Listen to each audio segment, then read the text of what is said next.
Local Nation is a free resource for any business that wants to connect with local buyers for next to nothing, using revolutionary online tools and methods. Welcome to Local Nation, because where you are is where it's at.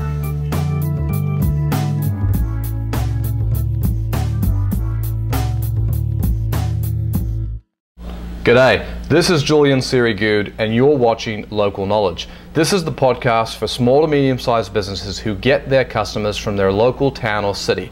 You're the restaurant, the florist, the plumber, the butcher, the baker, you get the idea. Now what we do is we use the internet to get you more customers. We show you how to do that on your own. That's the point of our website. Go to localnation.com and you can watch this how-to series, which we call Local Knowledge. You can also read blog posts there. And of course, if you're interested in having us do that for you, we can do that for you as well. All right, so the topic today is how to keep your website more up to date. We call that freshness. I want to talk quickly about why freshness on your website is really important, and then one really fantastic tip for actually keeping your website up to date. Now I will share with you that I often fail in this area, so I'm giving myself this advice just as I'm offering it to you. And I know this tip works because I've used it in the past, and just today, while I was listening to another audio podcast from a fellow marketer, they reminded me of this great method that I'm going to share with you in just a few minutes.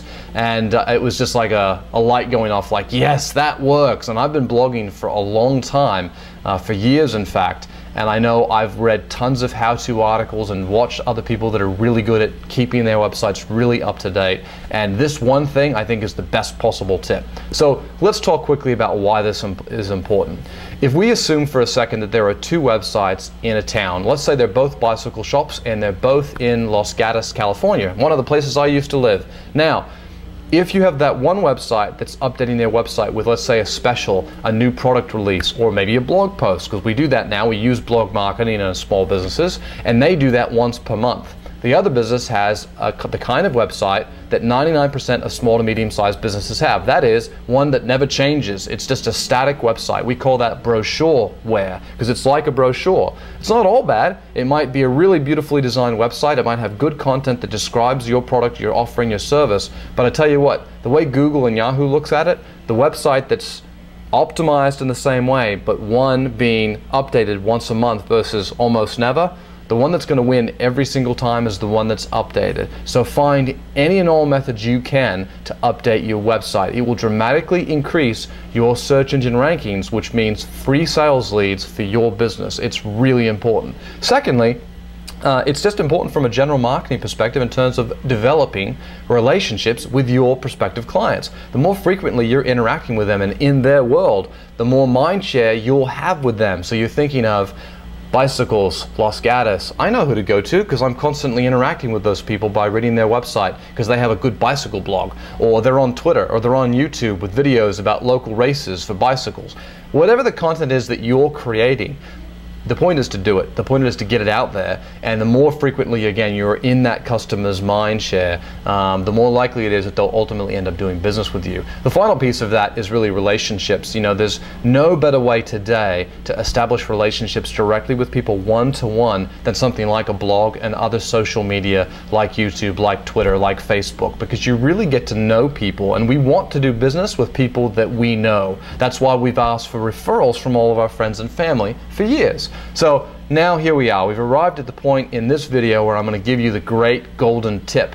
So I'll start off by saying thank you for a reminder on how to do this or what to do.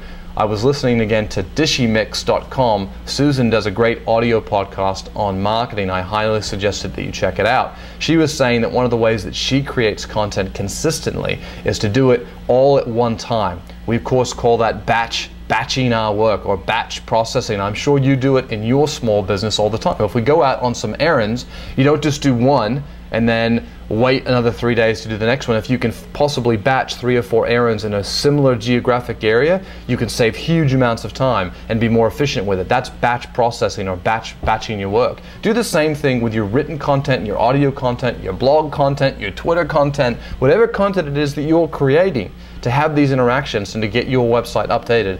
Do it at one time. And then very often, if you've done that, let's say you're writing a blog post. Don't stop at writing one, write 2 or 3 or 4.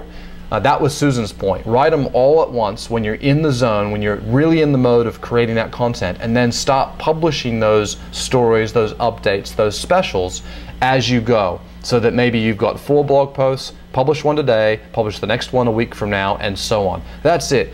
I know this works, I've done it before, and I'm going to start using that practice again to get my own publishing more consistent, because it's something I really need to work on, because I'm a stay-at-home dad, I'm building a business, and I'm overwhelmed with things that I need to do. And this is the thing, blogging and vlogging, that gets put on the back burner. But I really can't let that happen for too long, because this is how I get you to come hire me to do work for you. This is my marketing. My outreach is doing what I'm doing right now. So if I don't do this, eventually my sales leads, they dry up, and my new customer list goes and dwindles down and down and down, and I lose my, the head of steam that I've got in terms of building my business up. So hopefully you can take something away from this. Let me know your questions and feedback. Stop by and see us again at localnation.com. And this is your host signing off, Julian Siri Good on Local Knowledge. Take care.